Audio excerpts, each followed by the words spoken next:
चालू ठेवा. नमस्कार महाराज.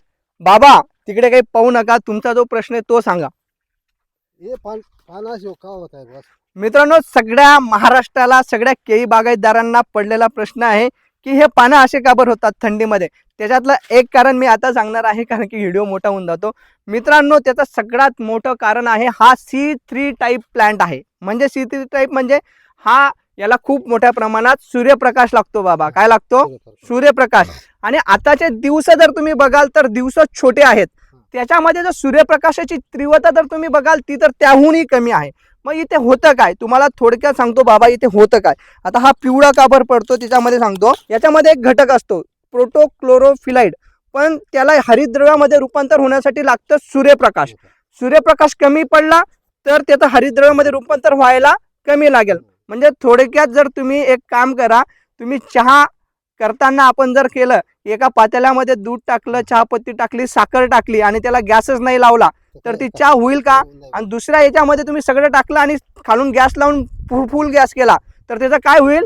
चहामध्ये रूपांतर होईल. कारण की त्याला काय भेटली? हीट भेटली. तर इथे काय होतं माहिती आहे का, तो प्रोटोक्लोरोफिलाइड नावाचा घटक जो आहे ना, हा लाईट डिपेंडेंट आहे मित्रांनो.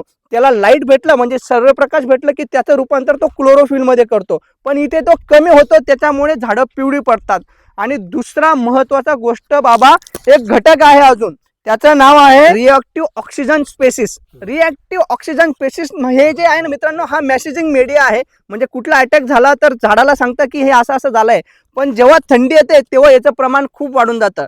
म्हणजे आपण रोज साखर खातो, पण शुगर झाली आणि ती जास्त खाल्ली की तो त्रास होतो. म्हणजे साखर ही आपल्याला त्रासदायक आहे. तसंच जर ह्याच्यामुळे रिएक्टिव्ह ऑक्सिजन स्पेसिस वाढल्यात मित्रांनो, बाबा वाढल्यात की काय होतं माहितीये का, हे काय करतं, इथलं जे हरितद्रव्य आहे ना त्याला डिकम्पोज सडवायला लागून जातं. जेव्हा हरितद्रव्य सडायला लागतं ना मित्रांनो, त्याचा सगळ्यात महत्वाचा प्रॉब्लेम म्हणजे हरितद्रव्य सडलं.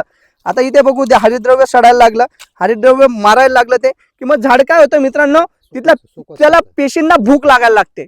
त्या हरितद्रव्याचं काम काय आहे? पेशींना अन्न तयार करून द्यायचं. पण ते पेशी ते हरितद्रव्यच खाऊन गेलं तर त्या पेशींना काय लागेल? भूक लागेल. आणि त्यांना महिनाभर जर खायलाच नाही भेटलं तर पेशी काय होतील? मरून जातील. मरल्यानंतर तुमच्या समोर असे पत्ते सडायला लागतील दादांनो. त्याच्यामुळे हे असा प्रकार आहे बाबा. समजलं तर त्यांना सांगा की फॉलो करा. आजसाठी इंस्टाला असेल तर ते विसरून जातात. माहिती खूप महत्वाची आहे मित्रांनो. याचं कारण तुम्हाला समजलं बाबा, एकदम पद्धती समजलं. आजसाठी एवढंच. जय हिंद, जय महाराष्ट्र.